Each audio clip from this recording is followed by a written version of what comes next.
Good afternoon, and a warm welcome to all of you here with us in Warsaw and watching us via live stream from around the world.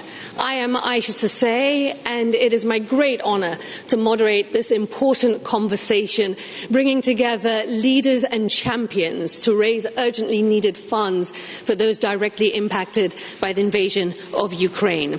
I'm joined by the co-conveners of today's pledging event, President Ursula von der Leyen and Prime Minister Justin Trudeau, who is joining us live from Ottawa.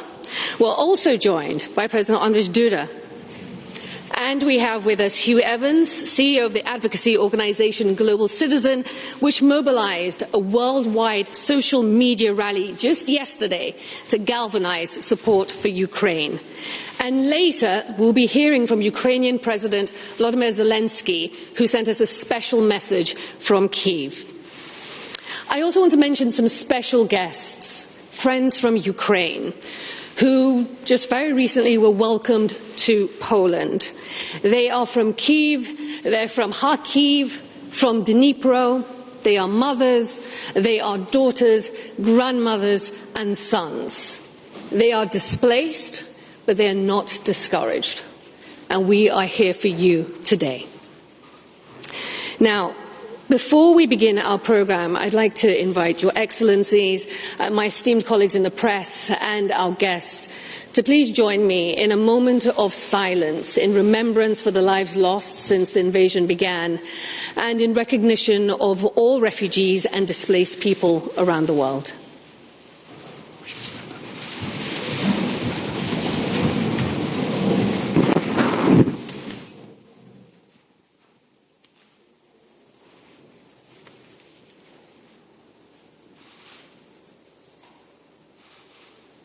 Thank you, everyone.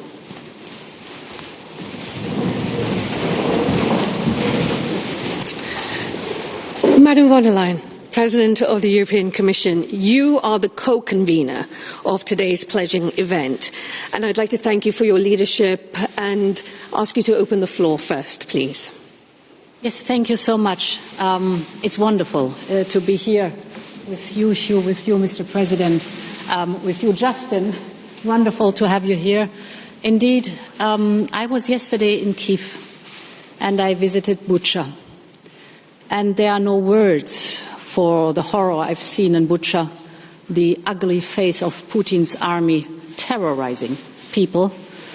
And I have so much admiration for our brave Ukrainian friends fighting against this. They are fighting our war. It's our fight. That they are in, because it's not only Ukraine fighting for its sovereignty and integrity, but they are also fighting for the question whether humanity will prevail or whether heinous devastation will be the result. It's the question whether democracy will be stronger or it's autocracy that will dominate. It's the question whether there is the right of might dominating or whether it's the rule of law. And therefore, this is the reason why, together with Justin Trudeau, with Hugh Evans, and thank you very much, Mr. President, for hosting it here, we said they stand up for our freedom, so we stand up for Ukraine. This is the reason why we're here today, and we want to rally the world for refugees inside and outside Ukraine to support them. So I hope that many, many people will join. I want to thank Global Citizens for really activating and mobilizing so many artists, sports people, celebrities. Mr. President, I want to thank you for hosting us, because this is the country that is hosting 2 million refugees from Ukraine. So many people are here who support. Thank you very much for that, and let's have a fantastic result for Ukraine. Thank you. Thank you, President von der Leyen. Prime Minister Trudeau, we are very grateful to have you with us today and for Canada's support of this effort. Mr. Prime Minister, you have the floor. Thank you very much. Bonjour tout le monde. Thank you for joining the Stand Up for Ukraine pledging event. I'm so pleased to be co-convening this important event. Ursula, we've been intensely working towards this event for a while now, but I need to pause for a moment on your leadership and your commitment to protect those in need, which demonstrates such a strong compassion and a strong presence of humanitarianism. We can always count on you to bring people together, and I want to thank you for all your hard work and for everything you did with your visit to Kyiv yesterday, highlighting just the atrocities, but also so much the human side of this war. I also want to thank President Duda of Poland and Hugh Evans, CEO of Global Citizen, for helping make this possible. We're here today to answer President Zelensky's call for the international community to mobilize in support for Ukrainian refugees and all Ukrainians. Vladimir Putin's war has created a humanitarian crisis. When I was in Warsaw just last month, I met people that had left their homes with only a backpack. It was all they had for their most important belongings. They shared incredibly difficult stories with me. They don't know when they'll return home to their husbands, their sons, their fathers. They don't know what the future holds. À Varsovie, j'ai aussi rencontré des travailleurs de première ligne et des bénévoles qui accueillent les réfugiés. I also met the volunteers who have welcomed the refugees. Their contribution is remarkable. But wherever they are in Ukraine or elsewhere, they need more support, they need more help. And over the next hour, we will be hearing the pledges from the different heads of state for the Ukrainian people. I would like to thank all those who have responded to President Zelensky's appeal. Entertainers, athletes, and everyone who participated in the Stand Up for Ukraine social media rally yesterday. If you haven't already, you can still make a contribution by visiting forukraine.com. Your voice, donations, and advocacy are making a real difference. You're helping provide food, water, shelter, and medical aid for refugees who had to flee their homes. So thank you. My friends, as a humanitarian crisis deepens and needs continue to grow, our collective response must keep pace. That's exactly why we're gathered here today. Together, let's keep working to mobilize governments around the world, private companies, and the people in our communities to support refugees from Ukraine and indeed support all Ukrainians. Thank you. Merci, Prime Minister Trudeau. When the invasion of Ukraine started, her neighbours in the EU and countries like Moldova did not hesitate to offer safe harbour to the masses of people who fled. According to the latest estimate, Poland has taken in more than 2.5 million refugees, offering basic necessities like food, shelter, and medical supplies. President Duda, we thank you for your leadership. We thank you for the generosity of the Polish people. The floor is yours. Thank you very much. Madam President von der Leyen, Prime Minister Trudeau, dear Justin, dear friends from Global Citizen, distinguished artists, dear friends from around the world, ladies and gentlemen, thank you for organizing this meaningful event, and dear Madam President, thank you very much for your presence in Kyiv yesterday. It's really important, and that was a visible symbol of the presence of European Union in our neighborhood. Very important for us, for Polish people, and I hope also very important for all European Union, and not only for all European Union countries, but also for all the democratic and just countries around the world. It's symbolic that we are meeting here in Warsaw. Poland has been a frontline country in a phase of the Russian war against Ukraine. In so many respects, my compatriots have been the first to help. Thanks to them, Poland is a country where the largest number of Ukrainians have found home. I'm glad that my dear friend, President of Ukraine, Volodymyr Zelensky, is joining us today. He is an example of a true leader and the hero of our time. This event is another sign of international unity.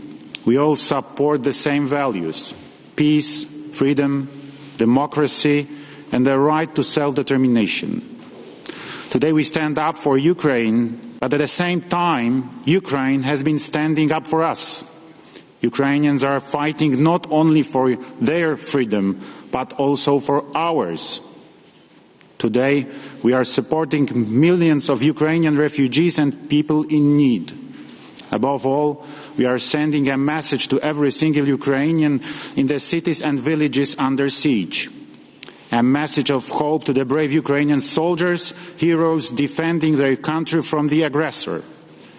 Dear brothers and sisters, you are not alone.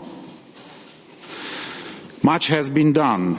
However, in near future, Ukraine will require a huge economic boost, similar to the one offered to Western Europe after World War II, a new Marshall Plan for Ukraine.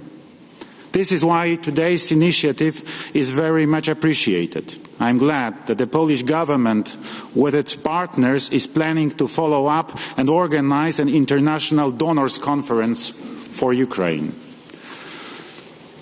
A Polish music icon, Czesław Niemen, sang, and I quote, lecz ludzi dobrej woli jest więcej i mocno wierzę w to, że ten świat nigdy nie zginie dzięki nim.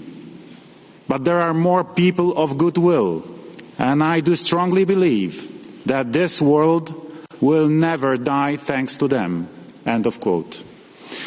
And so it is. So many people of goodwill have been standing up with Ukraine. Today's spectacular event has sent a powerful message in this regard. Once again, many thanks to the organizers. Long live free Ukraine.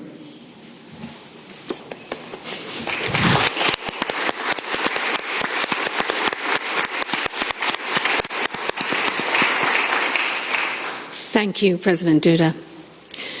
Since February 24th, the eyes of the world have been focused on Ukraine, and we've been horrified by the brutality of the invasion and inspired by the resilience of the Ukrainian people. And as we've seen over the last 24 hours with the Stand Up for Ukraine rally and today's pledging event, the world stands with Ukraine.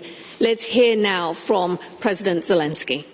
45 days of a full-scale war and defense against Russia's attack. The attack by the largest country in the world, the largest by its territory, the largest by its aggressiveness, the largest by its impunity. Russian leadership failed to account for one fact, the fact that it attacks the other largest country in the world, Ukraine. The largest by its courage. We're not afraid of massive missile strikes, Russian aircrafts, and never-ending tank columns.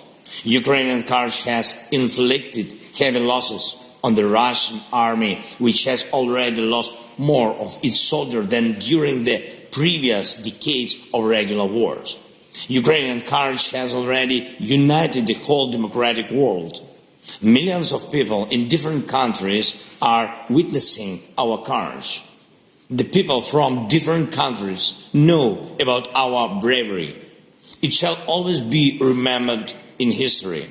But I would like Ukrainian courage to be shared by everyone in the world, just as we are defending ourselves against the greatest tyranny of all. So the other people of the world should bravely resist this tyranny. They have to do everything to force Russia to seek peace. They have to do everything to hold Russian soldiers and their commanders accountable for their crimes against the Ukrainian people. Sanctions must be imposed against all Russian banks.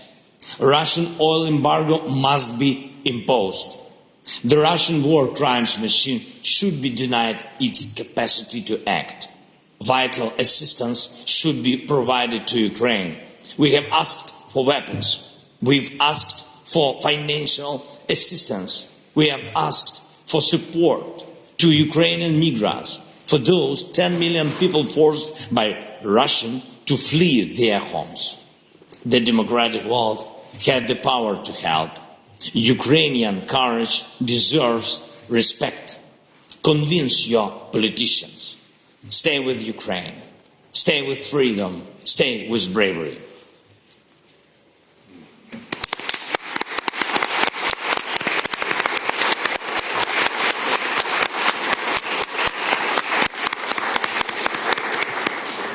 Very powerful words there from President Zelensky. Ukrainian courage deserves to be respected.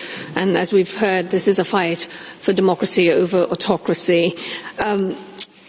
Yesterday, Global Citizen brought the world together online in a social media rally that reached all parts of the globe. And as we've seen throughout history, when art and activism combines, what emerges is a powerful force. Now, this campaign called on leaders from all sectors to stand up for Ukraine. Hugh, Global Citizen has been campaigning from the very beginning for refugees and those displaced by this invasion in Ukraine. Can you tell us a little bit more about your efforts and some of the highlights of the campaign? Well, thank you, Aisha, and thank you for moderating today's session. And I also want to acknowledge those incredible words of President Zelensky. I think we can all agree that in facing down this enemy with such courage, President Zelensky does so much more than defend his own homeland. He's defending the very basic tenets of a functional international order. And that's why we must not look away. We must do everything within our power to stand up for the humanitarian issue that is the internally displaced people within Ukraine and those refugees who fled Ukraine. A few weekends ago, I was on the border town of Medica, and I saw a young woman with her children crossing the border, and she struggled to carry the bassinet that was in her arms. And today's summit and today's gathering is all about making sure that that woman, when she gets on that bus, has a safe place to go, with a place to sleep that night where she feels safe, where she has health care, food security, and the hope that her child, when they grow up, will have a great education. That's what today is all about. And so I want to start by thanking President von der Leyen. I want to thank Prime Minister Trudeau for co-convening. Their leadership has been absolutely extraordinary, and I commend you from the bottom of my heart. I also want to thank you, President Duda, our sincere gratitude for hosting us today, and to the generosity of the Polish people, because you've shown such generosity and solidarity with the people of Ukraine. Excellencies, members of the press, and also those who are gathered with us today, I really want to thank everyone for their support of Global Citizens Stand Up for Ukraine campaign. As the world's largest movement of citizens taking action for the eradication of extreme poverty, we have been working on this since the beginning, firstly to mobilise government and the private sector to increase their financial support for the refugees and internally displaced people. But secondly, we partnered with President Zelensky on a daily call to action that has now been viewed by over 1 billion people around the world just in the last few weeks. Yesterday, thanks to the incredible support of artists, athletes, creators, and all of those around the world, the Stand Up for Ukraine social rally called on world leaders today to pledge the billions of dollars necessary to support refugees and internally displaced people. The videos were shared by incredible people such as Oprah, Elton John, Billie Eilish, Annie Lennox, U2, Celine Dion, Pearl Jam, Bon Jovi, Bruce Springsteen, Hugh Jackman, Priyanka Chopra Jonas, Madonna, and so many more. And in total, yesterday, there were over 3 billion impressions of this campaign. But it's important to realise that this is just the beginning. Our work is just getting started, and we have to view this as a marathon, not as a sprint. So today we look forward to seeing the amazing responses from world leaders and from the business community. And I want to share with you now a brief overview video of yesterday's campaign. Thank you. I'm Oprah Winfrey, and I'm joining Global Citizen to say a deep and heartfelt thank you to all the countless advocates and allies who have volunteered, who donated, who've spoken out, who risked their lives to stand up for Ukraine. The refugee situation here is bad. A lot of people still need help. It's one of the fastest large-scale displacements of children since World War II. Standing at the Ukrainian border in Medica, standing up for Ukraine. Leaders around the world I'm standing up for Ukraine. So many people in the UK are incredibly keen to help in any way they can, but it's up to the government to do more. Those people who are leaving their homes and their loved ones need more help. We urgently ask, plead with our governments to commit big money. World leaders, we need you to answer the call. From the activists and advocates working to support refugees. Contribute the billions they need. Join me and the WWE Universe and stand up for Ukraine. I'm Casey Musgraves, and I stand with Ukraine and refugees around the world. Slava Ukraine. Slava Ukraine. Slava Ukraine.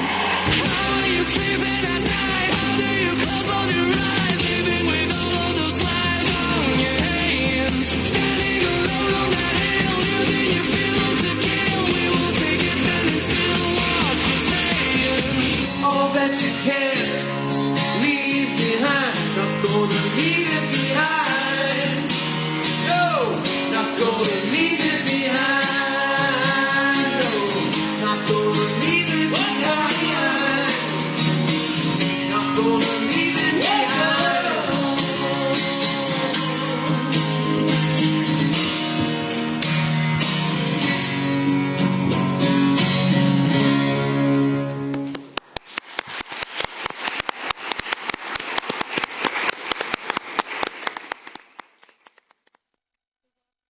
Stars and activists coming together to create a powerful force for Ukraine. President Duda is unable to stay with us for the entire event, but we want to thank him for his presence today. Mr. President, we will allow you to leave. We know you have a very busy day ahead. Thank you. Thank you so much for your presence today.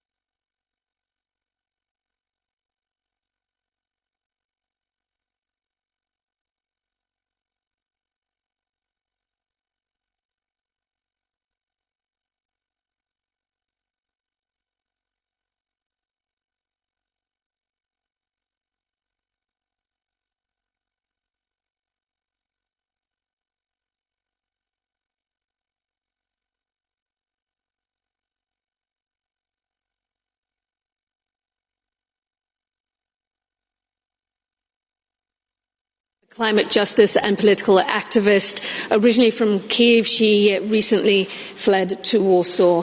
Irina, thank you. Thank you for taking time out of your day to share your story with us. Can you tell us what the last couple of weeks have been like for you and your loved ones? So basically, I'm Irina Belay. I'm 16 years old. I'm based in Kiev, but right now I live in Warsaw.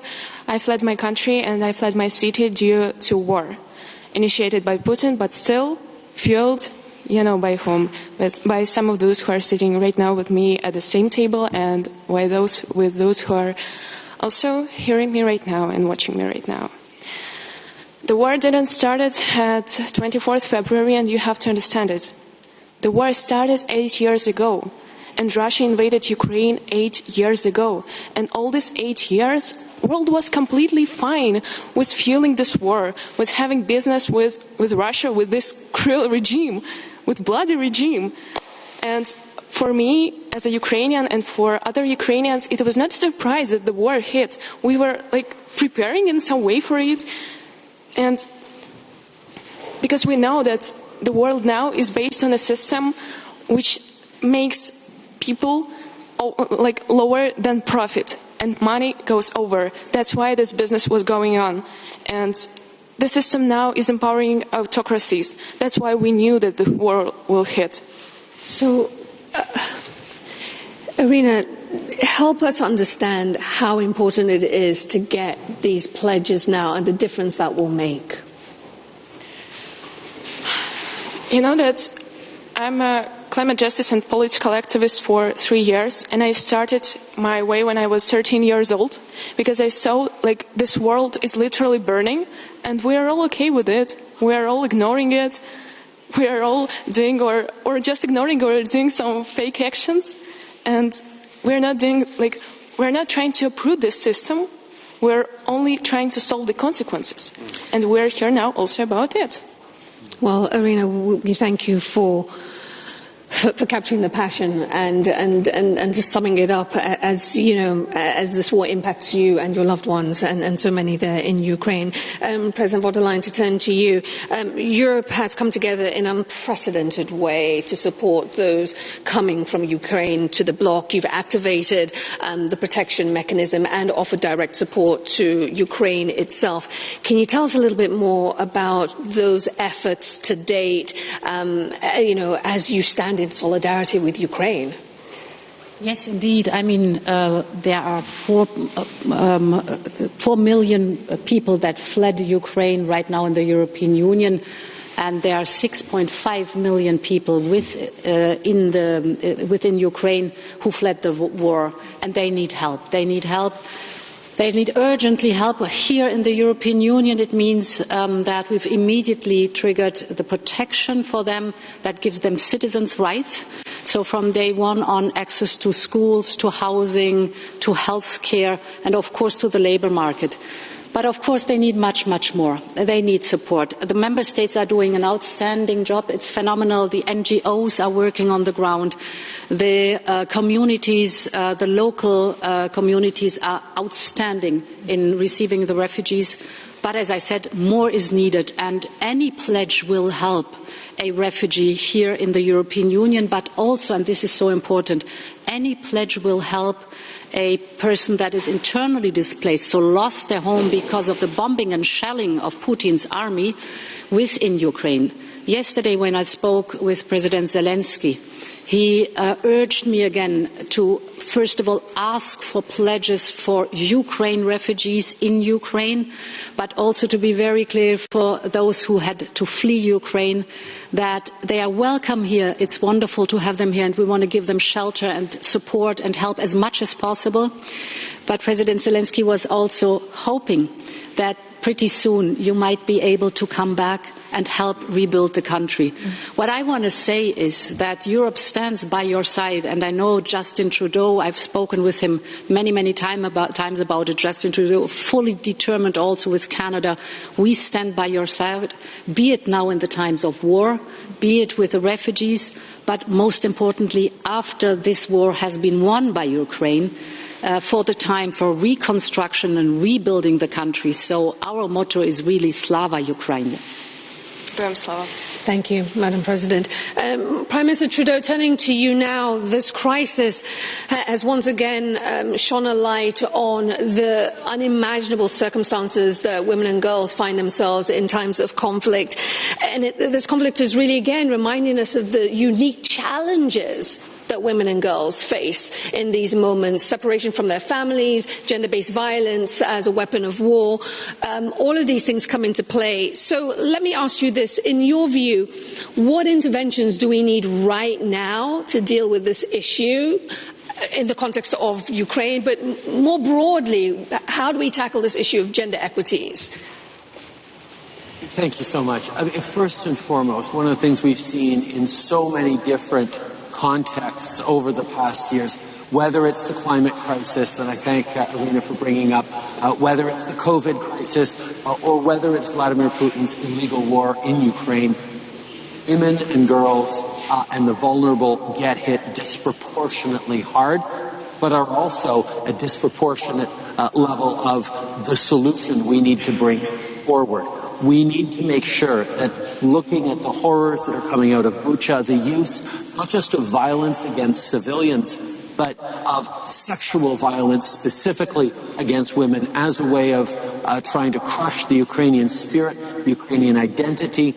We need to stand incredibly strong to make sure we're protecting women and girls in this. That's why Canada, not just in regards to Ukraine, but all around the world, has a feminist international assistance policy that recognizes that protecting women and girls is one of the best ways to support not just getting through a crisis, but also rebuild afterwards. That's where we need to lean in on preparing for the future. And just to highlight, Ursula has spoken so strongly, and we've seen Andrzej Duda and others talk about how welcoming and how important it is for Europeans to be standing up and supporting the millions of refugees in Europe.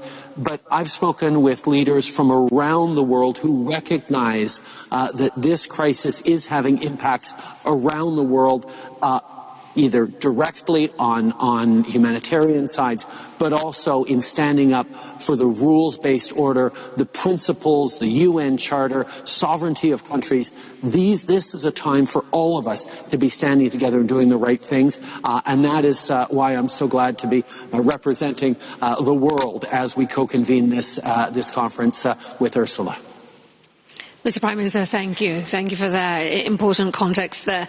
Hugh, following on from what Prime Minister Trudeau was just saying about gender inequity, we've also seen in this conflict in Ukraine racial inequity come to the fore. In the early days of this crisis, as millions fled, thousands of international students also left Ukraine. Among them were thousands of Africans and Indians who were in Ukraine studying. And we all read and saw the images of the struggles that they face as they try to get out of that besieged country. What are your thoughts on what needs to be done to ensure that in these moments of crisis, governments don't pit the marginalized and the vulnerable against each other at a time when really collective humanity should take precedence? Well, thank you for your question, Aisha. I think that, firstly, we saw early on in this conflict a scandalous double standard in the way that some refugees from other races, backgrounds, creed or colour were treated. And I think that rightly so, people were justifiably outraged at that. It shouldn't have happened. And we know that the refugee experience is universal. Thankfully, as President von der Leyen outlined, the EU has said that refugees fleeing from Ukraine can live, work and study across the EU bloc. And I think that Irina in her comments was touching on something really important. I started my activism journey when I was 14 years old in the Philippines, and I lived in India for a year when I was 15, and I saw in India that we need to address these issues systemically, not just as a result of charitable gestures. And so the rules that we're seeing apply here need to become the rule, not the exception to the rule for other refugee crises around the world. What we need to see is that moving forward, this becomes the standards for all of those who are fleeing war due to, say, violence or persecution or climate change, as you highlighted, irrespective of race, religion, creed or colour. And this worldwide refugee crisis from Yemen to Afghanistan is grossly underfunded. If you consider that in Yemen, they've received just $1 billion of the total $4 billion package requested, or in South Sudan, less than 10% of the total $1.2 billion needed. Now, what does this underfunding mean? It ultimately means that kids don't get access to school. There is chronic malnutrition that persists. And so we have to ultimately hold world leaders accountable to make sure they live up to their international obligations. I was saddened recently when the UK government decided to slash $5 billion from their foreign aid budget. It's not necessary. You know, we know that at the same time the UK government initiated an enormous bailout for people during COVID. It's time that refugees get that bailout. Hugh, thank you so much for that. And Irina, I want to say thank you once again for joining us today. And again, our hearts go out to you, your family, and all that your countrymen are facing right now. We stand with you. Thank you. I'd like also to add something. May I? Of course. Go ahead. We have not only find structural decisions to what to deal with, how to deal with consequences, but we also have to see the roots of the system. And now the system is based on fossil fuels, and it's based now on buying them. And you are now fueling this war. Europe is now fueling this war. World is doing it. 35 billion euros since 24th February. Yeah. 1 billion for Ukraine. It is definitely a complicated stand for Ukraine with re-elections. And we are here today to stand for Ukraine. And Irina, we thank you. We thank you so much. Through the system of fossil fuels. Now, as we know, today is a pledging event, and thanks to the efforts of our co-conveners and the efforts of Global Citizen, which amplified the call to stand for Ukraine, we have seen global leaders stand up to show their support. Take a look now at some of their messages of support and financial commitments.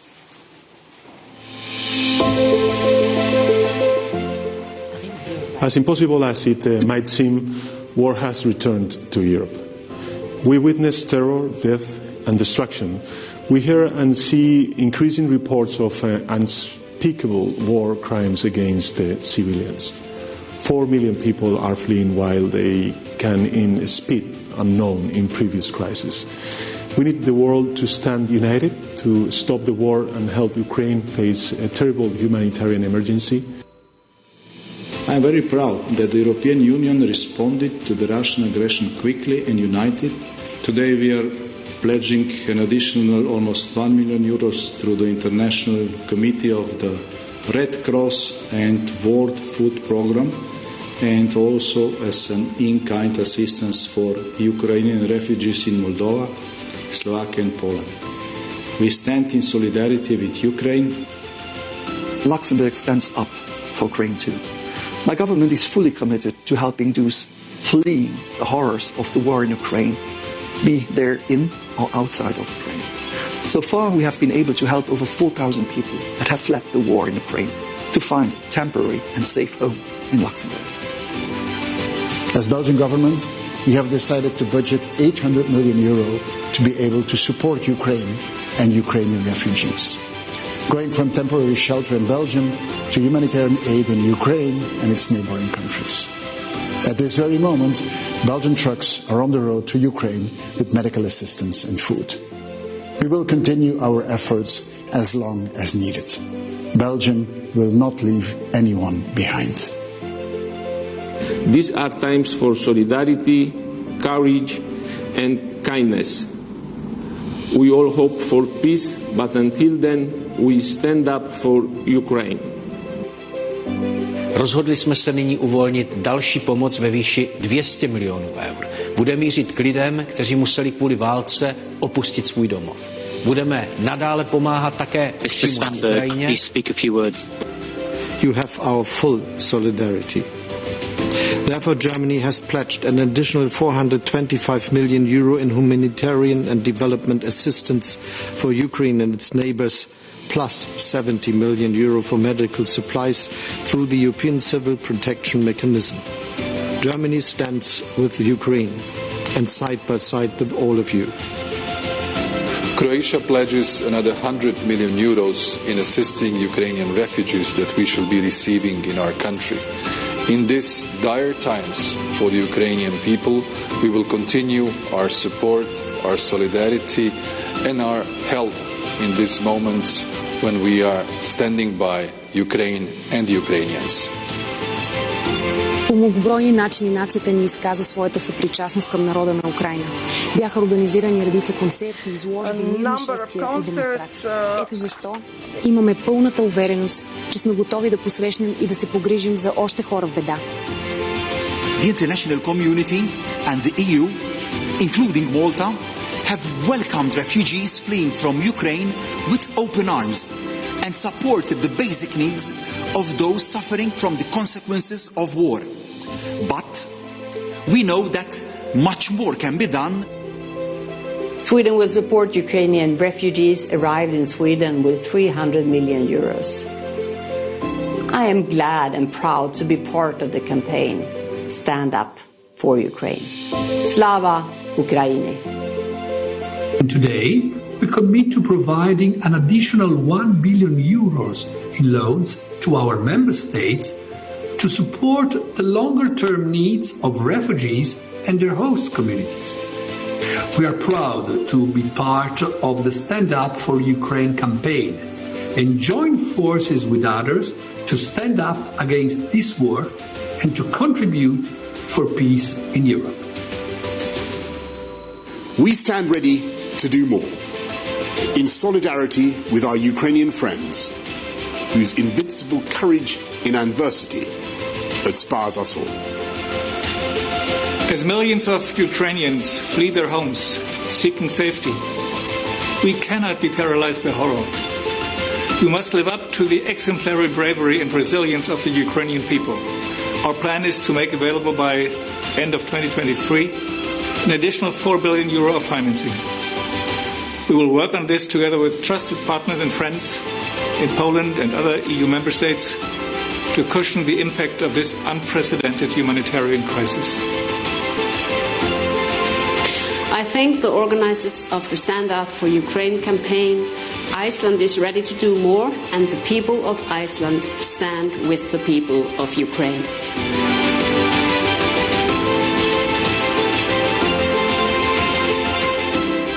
The courage of Ukrainians is inspiring the world. We stand with them in this struggle, in their struggle for freedom.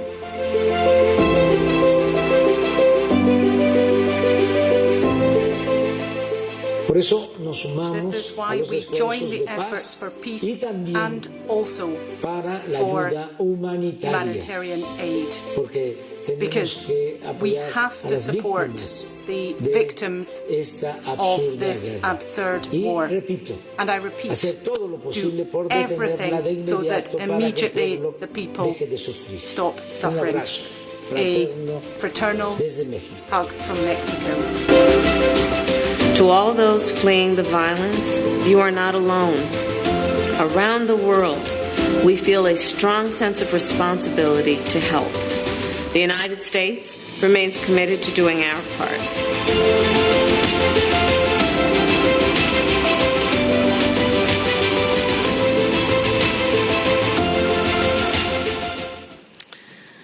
Well, I, for one, am so grateful to see so many pledges, so many substantive pledges, for humanitarian and development assistance to Ukraine. It is now my great pleasure to introduce to you Fran Katsudas, who's with us here in Warsaw, and joining us shortly via satellite from the US will be Karl-Henrik Svanberg. Fran is co-chair of Global Citizens Board of Directors, and she's also Chief People, Policy and Purpose Officer for Cisco. I got it. Okay, PPP. And Carl, when he joins us, I'll do a quick intro. He's representing the European private sector community. So he will join us shortly. And he also heads up the Roundtable for Industry in Europe. And he's the chairman of Volvo. We're working to bring him into the conversation. A warm welcome to you, Fran. President von der Leyen, to turn to you once more. We know that conflict is one of the greatest threats to education. And according to UNICEF, more than 350,000 children in Ukraine have already lost access to education. So, Madam President, my question to you is this. How do we ensure that this doesn't become the last issue that gets funded, and that we don't end up with a generation of displaced youth with a lost education and compromised health? Yes. Indeed, this is one of the most pressing questions, because many of the refugees are young children and they need immediately access to schools. And of course, children need other children, so be with their peer groups. And therefore, the pledging here is also part of supporting the member states who have refugees and children. I was traveling to Kyiv with the Slovak Prime Minister, and he told me that in the last 4 weeks they got 700 children that need immediately access to kindergarten, for example. So it's just also you need teachers, you need classrooms, very practical thing, very down to earth. And therefore it is so necessary that we support them in that. But also health issues. The normal access to health care is important, but we have, for example, many that come that are not vaccinated, not only against COVID, but also the basic vaccinations that you get normally in your childhood. So this has to be done. Or there are many that come that have other diseases that normally are not so present in the population. So the access to healthcare is eminent, extremely important. All these are topics where the member states are really doing a great job and doing the utmost to accommodate, but the more support they get, the better. And then there is a last point. I just wanted to refer to Irina's last comment. Irina, you're so right. Irina wanted to tell us, rightly so, that, of course, we are now speaking about the refugees. But we also have to be very clear towards Putin that this cannot be this aggression. And therefore we are imposing heavy sanctions on Putin and his war machine to really dry out that. Economic sanctions, financial sanctions. And Irina is right. What we have to do is get rid of the fossil fuel dependency from Russia. This is for us so important. So we got out of coal, we are looking into oil, and Irina, what we have to do is not only diversify away from the Russian fossil fuel, but massive investment in renewables. This is not only good for a strategic investment in independence, but it is of course also good for our climate and for our planet. So many, many tasks to look at, and I just wanted to support you on that point, Irina. It is a very important one. Well, you can be sure the young will lead the way.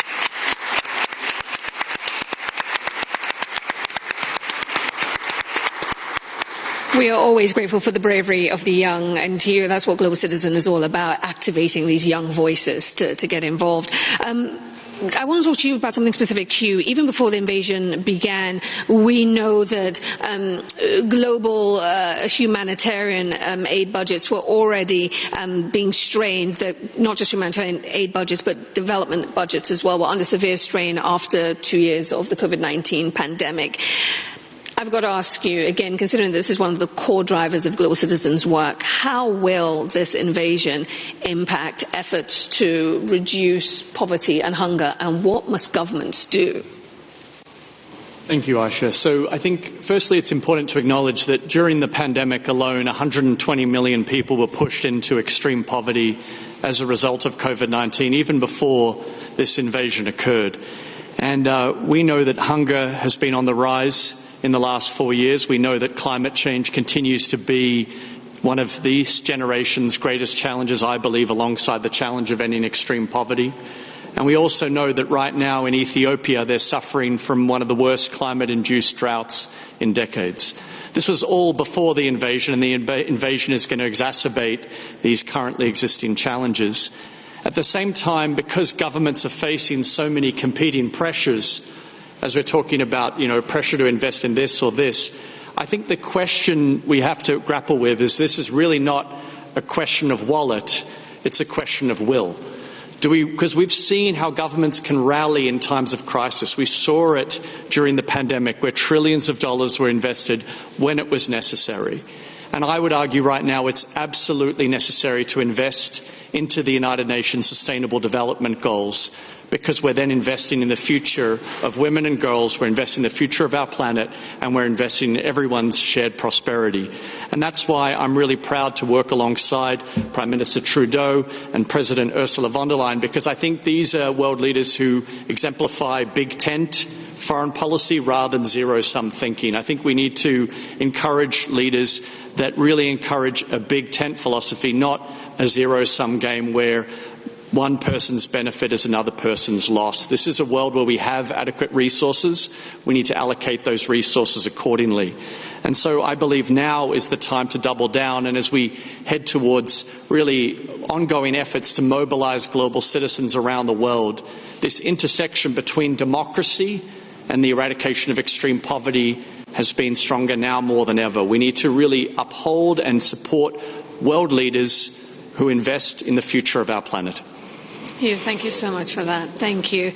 As you said, it's not about wallet, it's about will. And I want everyone to remember that. And there's more than enough money to do this work. Prime Minister Trudeau, if I could bring you in here. The immediacy of the social media-driven news cycle is driving the way we're consuming news. We've all seen the heartbreaking images of hospitals being targeted in Ukraine, and we've read the many stories of medical supply lines being blocked.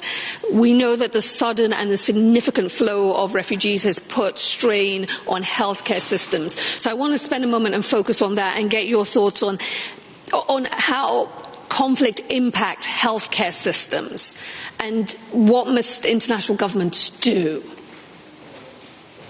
Thank you very much. First of all, one of the things that we've seen over the past years, whether it was the COVID crisis or whether it's this war in Ukraine, everything's interconnected around the world. None of us are fully isolated from impacts of what's going on elsewhere. That's why I thank Hugh for bringing up the SDGs, the Sustainable Development Goals from the UN. I'm actually co-leading with Mia Motley of Barbados a push to really make sure that countries are buying in fully on this with not just the money but the will, as Hugh mentions.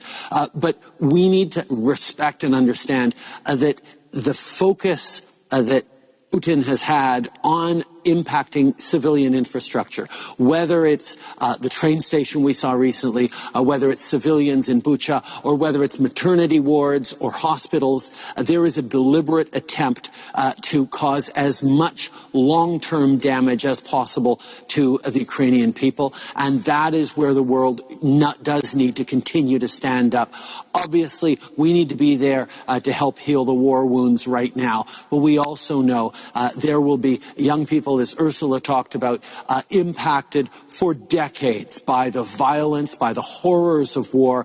We need to make sure we're there to build resilience, there to deal with the mental health consequences as well of the trauma, of the loss, of the grief, of the fear that has been brought in, that stability that the world has started to take for granted in many places is now highlighted that it's not automatic. And we need to continue to be there for each other, even as we stand up for each other and stand for Ukraine. Mr. Prime Minister, thank you. Thank you. I want to shift gears now and talk about the private sector, which has a big role to play in moments of crisis like this one. Fran, if I could bring you in here, I want us to talk big picture and really talk to me about how the expectations of the private sector have changed among employees, customers and society at large over the last couple of years. Thank you, Aisha. I think this is so important. So the first thing that I would say is the issues that we're dealing with are so complex that they require the private sector to really support and to partner with NGOs and governments. I think one of the learnings that we had throughout COVID was that companies found their way to really focus on their employees, their well-being, their health, their mental health. And this was a really important step for us. And I think the big question now for companies is that same focus and accountability that we have to our people, can we get there where we feel that accountability to communities around the world? And I think the most amazing thing is that for many companies, the answer is yes. And you see them showing up and supporting, and we see that here in Poland and Ukraine, which is beautiful. But there's a call to action for all of us to learn what it means to be a corporate citizen. And when we are a corporate citizen, I think what that means is that we're focused on the digital divide. We're focused on issues like education and how we can play a role, and especially now having 4 million displaced people that really need our help. We have to focus on social justice and equality for all. We have to focus on the environment. We have to focus on the systems, how we build to a regenerative planet. And I think that's really the opportunity. And for those in the private sector that have stepped up, and there's so many, I think we want to say a huge thank you to you. And we need to acknowledge that there's so much work to be done, and that together from a corporation perspective, we stand for Ukraine. Thank you for that, Thank Fran. you. And I'm pleased to say we have Carl-Henrik with us, joining us from the US. Thank you so much for being with us. Can you give us your sense of how the European private sector is stepping up in this moment? Thank you for organizing invite here. What is happening now in Ukraine is, of course, who would have thought once again we would see a war? President Zelensky's words were moving. Maybe he's probably the biggest leader of our time. He and the Ukrainians, they're fighting for their food, they're fighting for their country. They're standing up for our. Carl-Henrik, apologies. We're having some tech issues with you, so we're going to interrupt, and apologies to all of you watching and here in the room. The tech gremlins got him. Apologies. So we're going to move on because, building on what Fran said and what Carl was building up to is that the private sector is stepping up. Take a look.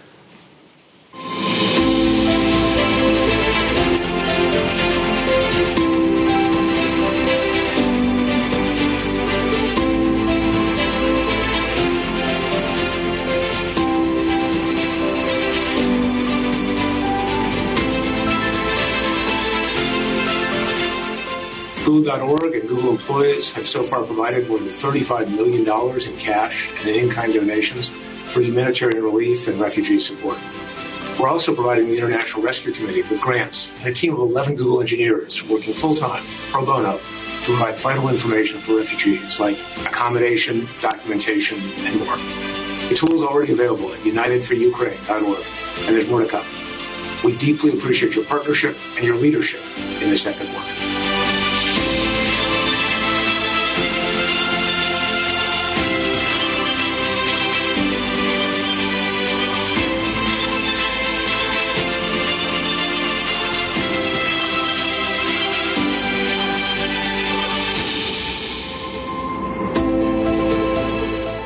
On behalf of CSL, we commit 1.6 million euros to stand up for Ukraine.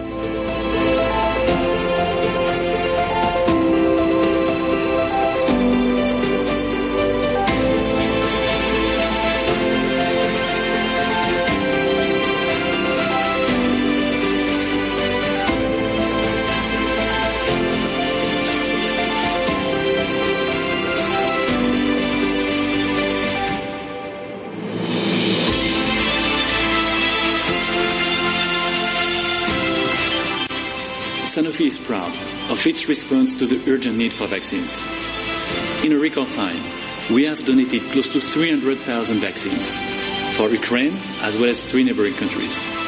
In addition, through our Sanofi Foundation, we have been able to donate essential medicines, which added to our vaccines donation can now amount to 22 million patients in Ukraine and neighboring countries.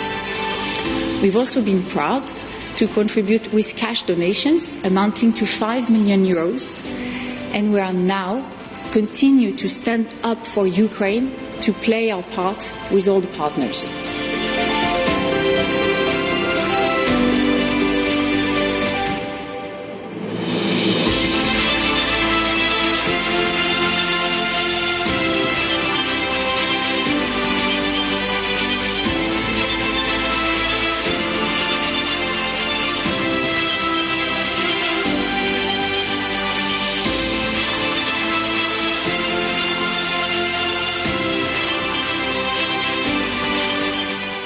We are sending electrical equipment to Ukraine in collaboration with the European Union, and our employees have donated tons of humanitarian supplies, and we have several homes available for those who come to Spain.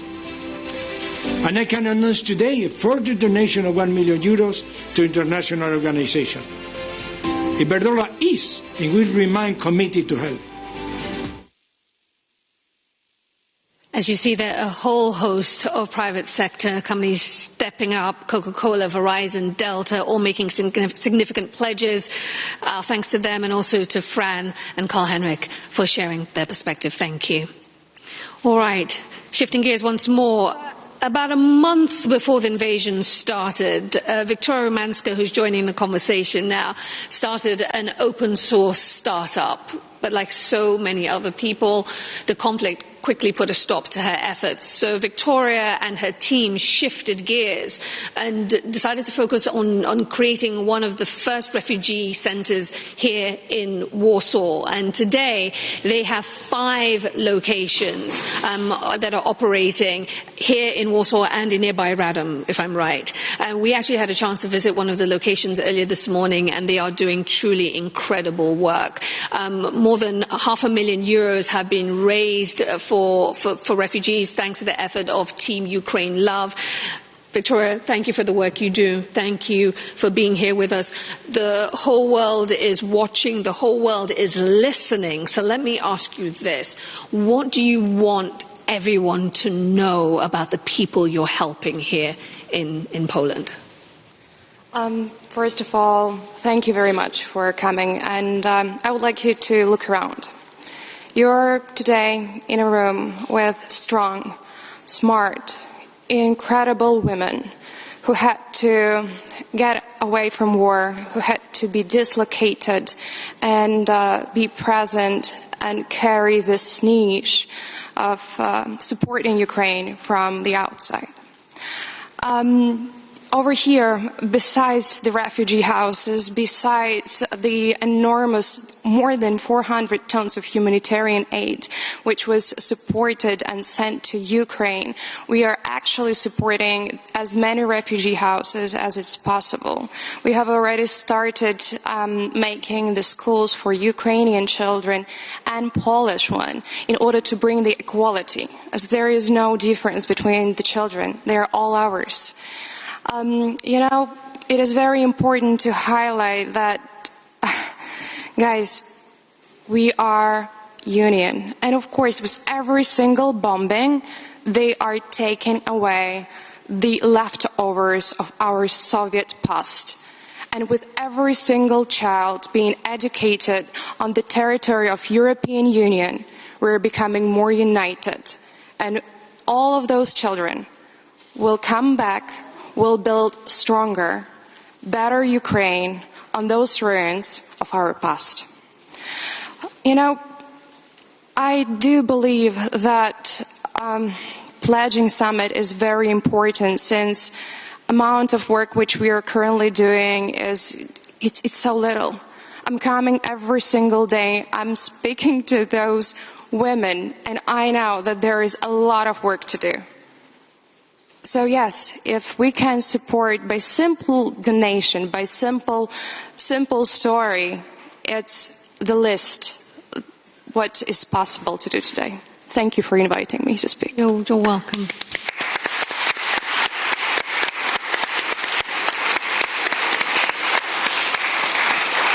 Thank you so much for that, Victoria. President von der Leyen, to turn to you now. Many across the globe are becoming increasingly aware of the wider impacts of this conflict on the global food supply. In fact, there are estimates of up to 500 million people potentially facing food insecurity as a result. So with that in mind, what actions can the EU and the European community take to prioritize this issue and basically prevent or certainly minimize a global food crisis?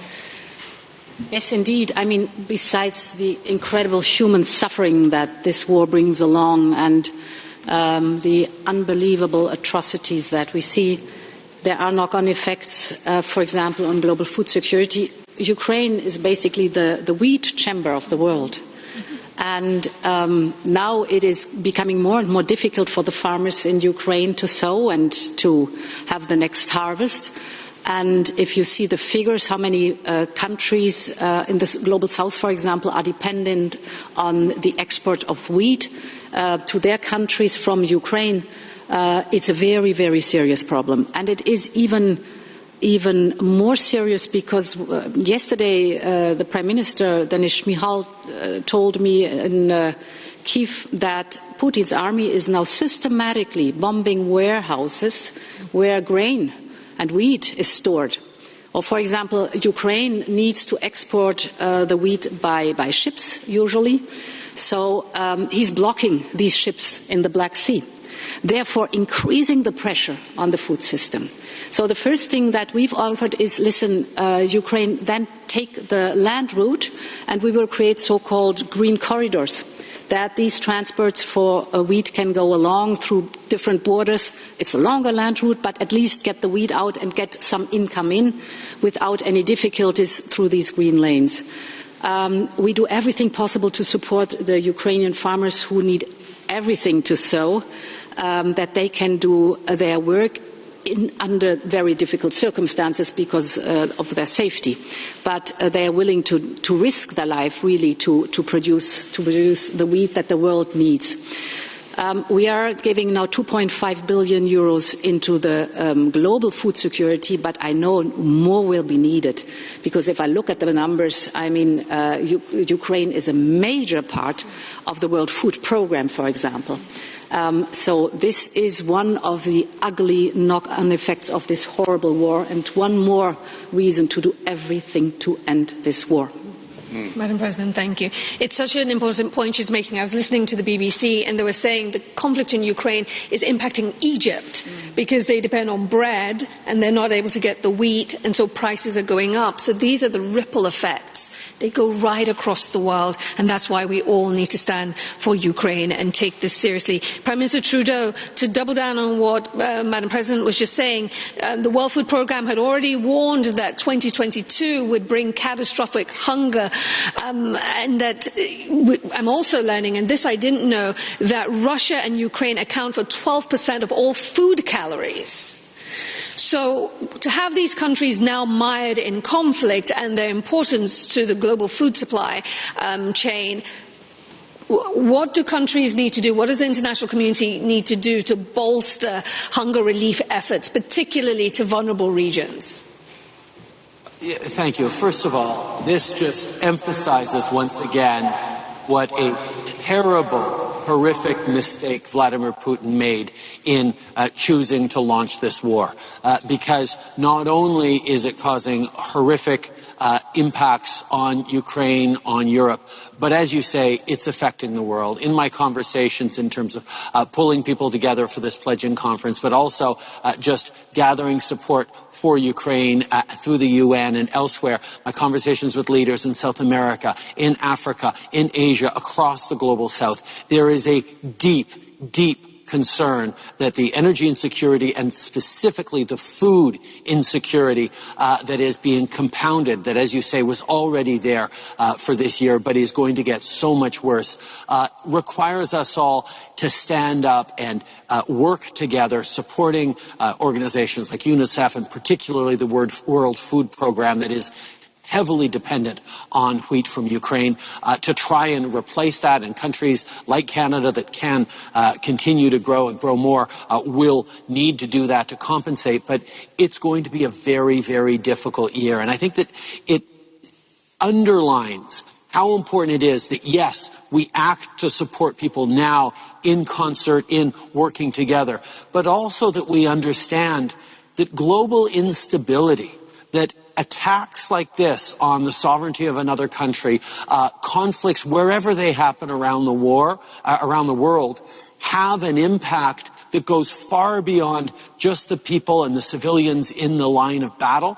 It goes to our entire global system, where we have to stop allowing conflicts and wars to undermine the progress, the support, and the advances we're seeing across the global South and around the world in creating more resilient opportunities for everyone. This is a big step back in the march towards a fairer world for everyone. That's why the world is coming together, not just in this conference, but in support for Ukraine and standing against Russia's terrible, terrible decision. Ms. Prime Minister, thank you. Hugh, turning to you. Since this invasion began, global citizens' message to world leaders has been pretty clear. Immediately support an emergency food response in Ukraine, assist all refugees that are facing food insecurity, and ensure global food stability. So can you speak a little more about the specific actions that policymakers need to be taking in the coming weeks on these, because there's not just one, on these interrelated issues? Absolutely, and I think that you've done a really good job at already summating the challenge ahead of us. So I want to focus, if I can, just for a few seconds on three practical solutions. I think the first solution, and Prime Minister Trudeau alluded to this, is that the World Food Programme have an urgent $590 million appeal right now to support the 3.1 million internally displaced people, those affected in Ukraine, who are currently facing food insecurity. So that's the first objective that we all need to rally around. The second thing that we can do is we need to open up food stocks to ensure global food supply consistency and predictability. And this is particularly a message for the United States and China to consider releasing grain stocks to support humanitarian efforts if necessary, because it's the only way we can create the sort of predictability that's necessary to make sure that markets do not fluctuate, because ultimately it's the poor that pay the highest price. And currently, We've seen already a 12% increase in global food prices already. And the third thing we need to do right now is we need to prevent 500 million people from facing food insecurity, particularly across sub-Saharan Africa, by supporting smallhold agricultural farmers to have the inputs they need ahead of the upcoming planting season. Those three policy prescriptions, I believe, will have a significant impact on ultimately ensuring that we can keep this issue under control while ultimately there is an opportunity for peace to prevail and the war to end. There's indeed much to be done, Hugh. Thank you. Let's hear more now from global leaders as they continue to pledge their support for Ukraine. Take a look.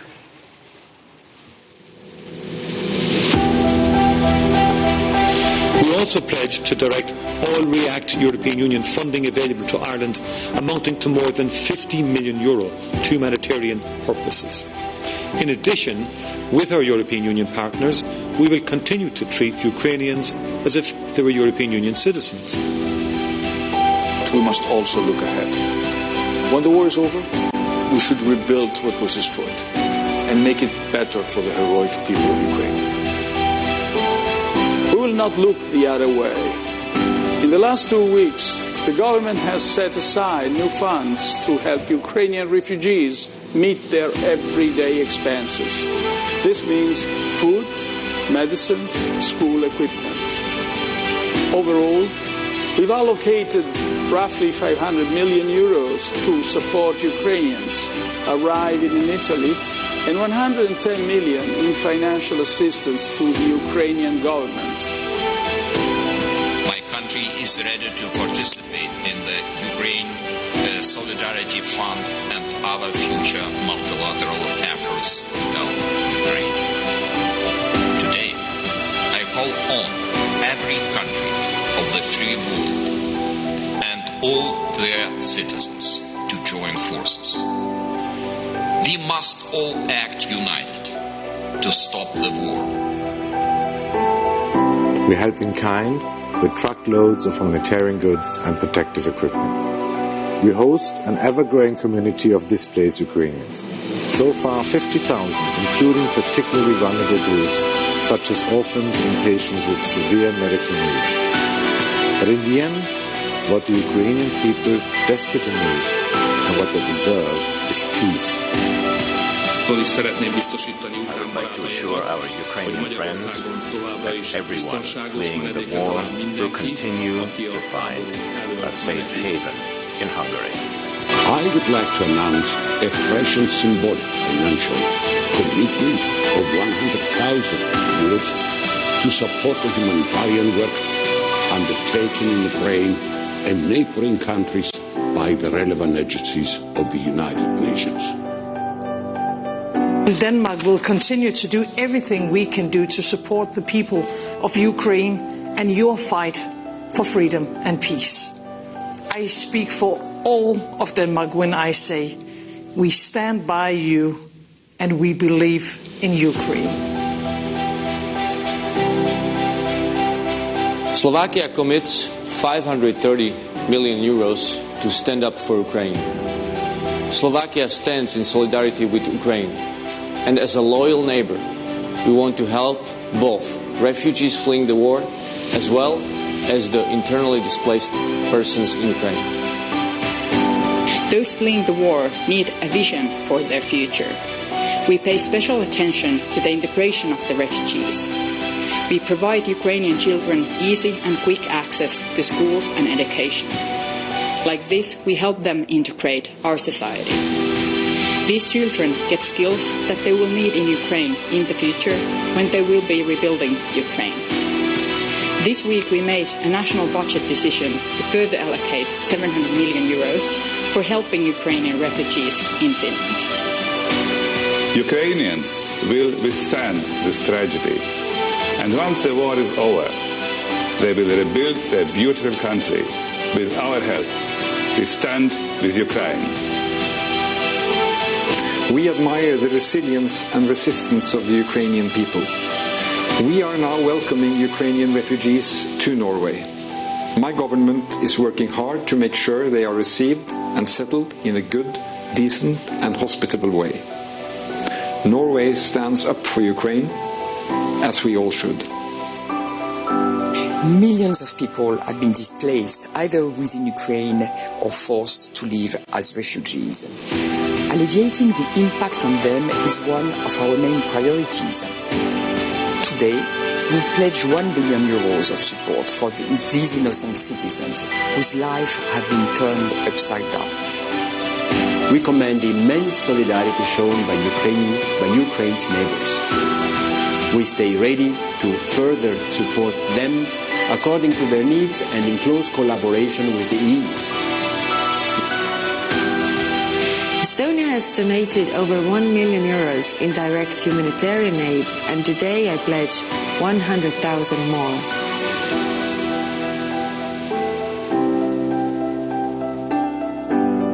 ولذلك تعلن دولة قطر انطلاقا من مسؤوليتها الأخلاقية عن تخصيصها مبلغ $5 ملايين أمريكي من خلال صندوق قطر للتنمية للمساعدات الإنسانية لدعم اللاجئين والنازحين الأوكرانيين. Bahrain was one of the first countries to provide humanitarian help for the refugees in Ukraine through the United Nations organization. And that is our King's strategy to take fast initial action to provide rescue support for the needy people of Ukraine, followed by field visit where we will conduct a live assessment of the situation and provide necessary development assistance and support.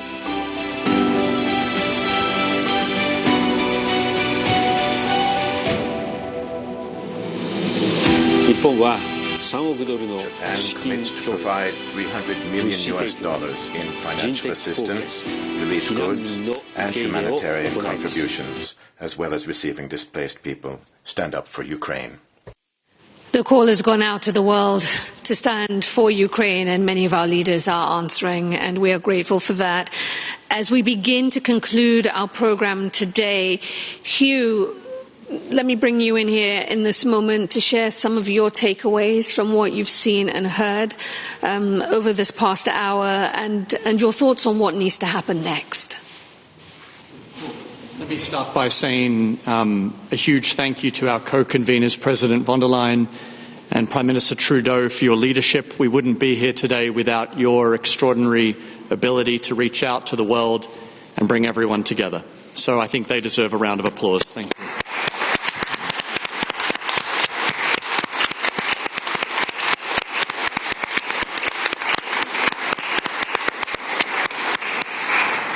I'd also like to thank President Duda and the Polish people for their warm hospitality in hosting us, as well as also acknowledge President Zelensky for his inspiring words earlier. And thank you to you, Aisha, for being such an extraordinary moderator. You are amazing. Thank you. Thank and you. Yeah. Thank you. I'd like to leave us with just one clear takeaway, and that is that this is just the beginning of the process, not the end. I think that once things leave the headlines, often politically, it can be harder and harder to fight for those issues. Our job as citizens around the world is to keep the issues that matter in the headlines and to ultimately drive a movement of citizens committed to those issues. So my ask of all of you who are here today, because we are all ultimately just family, friends, children, sons, daughters, brothers and sisters, is I'd encourage everyone, if you can, make a donation to support the people of Ukraine. I think Victoria said it so well, that this is an urgent thing where everyone can do something. If you can't afford to make a donation, please use your resources or your company's resources. Encourage your private sector leaders to step up, and ultimately all of us have a voice.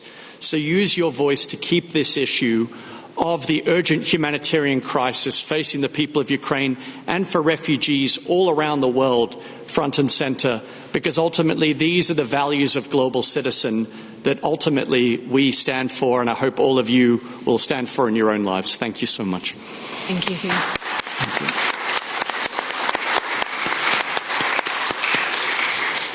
Prime Minister Trudeau, thank you again for your leadership, for the support of the Canadian people, and for being with us today from Ottawa. We truly do appreciate you. The floor is yours for your final remarks. Thank you, Aisha. Thank you all, to everyone who's contributed to the Stand Up for Ukraine event. You're making a real difference. Your efforts are saving lives. And of course, Canada will continue doing its part as well. Like the other countries making announcements, I can announce a new $100 million contribution, bringing our total humanitarian assistance to $245 million since the start of the year. We'll also provide over 345,000 essential relief items like blankets and mattresses to help those who need it the most. This is in addition to the $620 million in financial assistance we've already provided to Ukraine, with another $1 billion in support still to come for Ukraine's economic resilience. Canada is home to the second largest Ukrainian community in the world after Russia. I'm talking to you today from the Canadian Museum of History. You'll have seen behind me a church. Well, it's St. Onofrius' church, which is a consecrated Ukrainian Catholic church that was built more than 100 years ago in the Canadian prairies by some of those early Ukrainian settlers who came to Canada. It's a reminder that Canadians and Ukrainians share strong historical ties like so many countries around the world. Le Canada est toujours prêt à accueillir les réfugiés et les nouveaux arrivants de partout dans le monde. Refugees and people arriving from everywhere in the world. In March, we invented $5.7 million in order to set up specific facilities to welcome people coming from Ukraine. We've expanded our services to welcome them. And we've also set up a permanent facility to allow people from Ukrainians to work, live, and study in Canada. In less than 2 months, we've dealt with some million requests. Ukrainians who want to come to Canada and need financial help to make it happen. We're leveraging relationships with commercial airlines to organize a number of targeted charter flights in the coming weeks, and we'll provide up to 2 weeks of hotel accommodation for those who need it on arrival. When violence forces people to leave their country rapidly, it's important to make sure they have what they need while they settle into their new communities. That's why we'll set up short-term income support to help Ukrainian refugees get on their feet. We're working with Canadians, provincial governments, and partners all over our country to ensure Ukrainians have a warm reception when they arrive. These are efforts that Canada is doing, but countries around the world, particularly in Europe, are stepping up in all these ways as well, because this is a moment where the world needs to come together, stand up for Ukraine and stand up for our values and principles, remembering that everyone deserves to be safe. So let's continue to be there for each other, my friends, and let's all continue to stand up for Ukraine, the values that we all believe in deeply. Merci beaucoup. Thank you.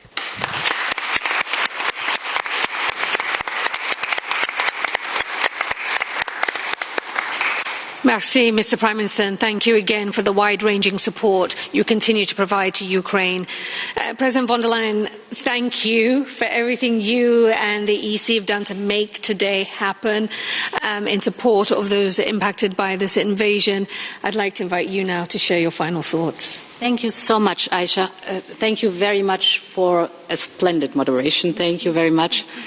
And many, many thanks to you, Hugh, the global citizens, for again standing up for those who need a strong voice, those who we often do not see, do not hear, and mobilizing, rallying the world and pushing us politicians hard and the leaders hard. That's your job, and it's wonderful to see that. And Justin, many, many thanks for being a fantastic co-host.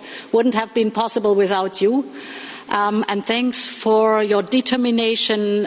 Whenever I meet you in our G7 meetings, for example, your intensity of your beliefs and the strength with which you are fighting for the refugees and their needs, I really want to thank you for that.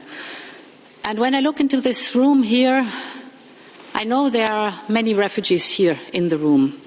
And looking into your eyes and thinking about your thoughts and the fears you might have, I just want to tell you that we stand by you. I want to thank the citizens, the many, many, many people who just opened their hearts and their minds and their doors and want to help you and comfort you, because they know the question how we act today might one day also be a question where they need help, and then hope to find citizens that open their minds and hearts and doors for them.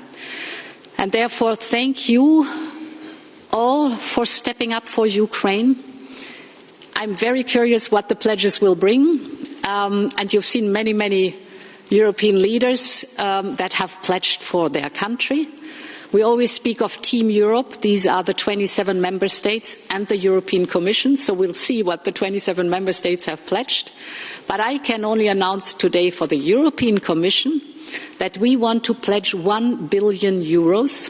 600 million of those will go to Ukraine, to the Ukrainian authorities, and partially to the United Nations, so that the Ukrainian authorities who know exactly who is in need, can distribute that. And 400 million euros will go to the frontline states that are doing such an outstanding job and helping the refugees that are coming.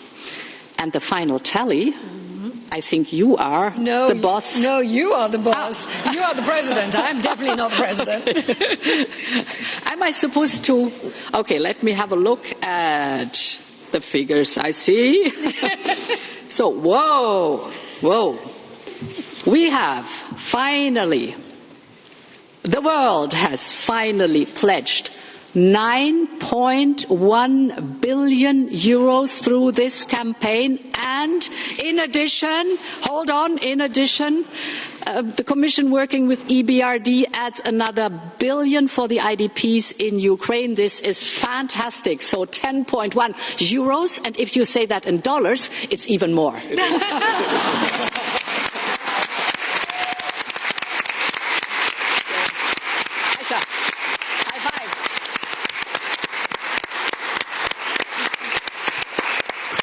I just want to say that again, just so that you'll hear one more time. 10.1 billion euros. And I just think that deserves another round of applause, because that is tremendous. So we're all in the room.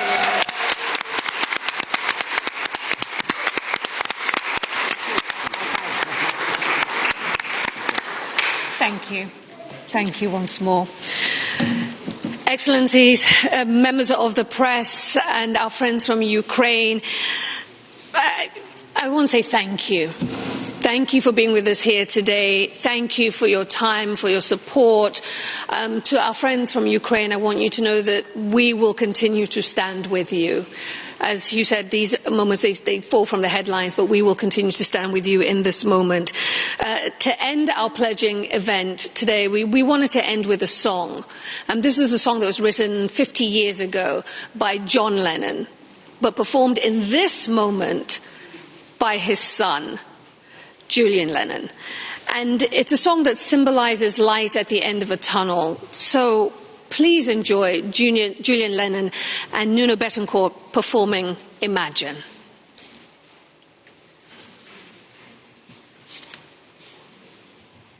One, two, three, four.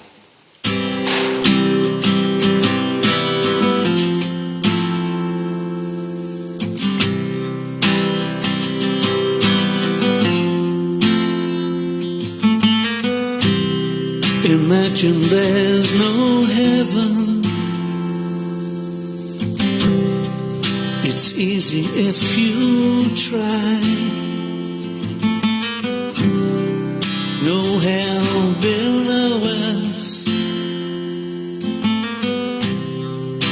above us only sky. Imagine all the people living for today. Imagine there's no countries. It isn't hard to do. Nothing to kill or die for, and no religion too. Imagine all the people living a life in peace. You may say I'm a dreamer, but I'm not the only one.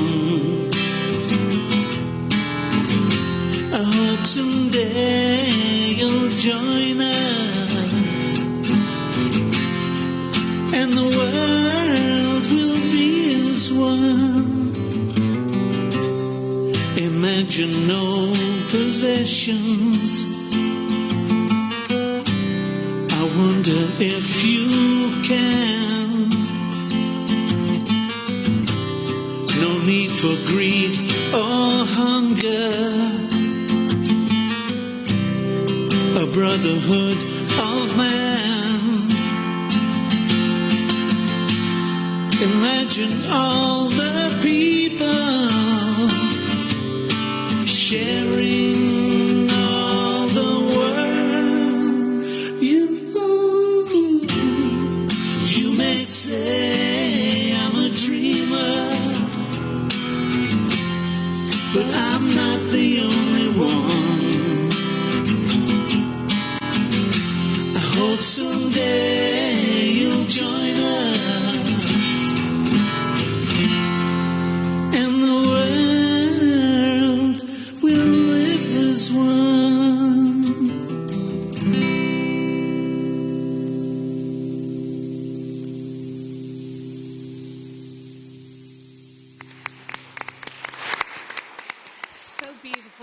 So beautiful and so powerful. Thank you again to our co-conveners and to Hugh Evans, a global citizen. Thank you to all of you. That concludes today's program. Thank you.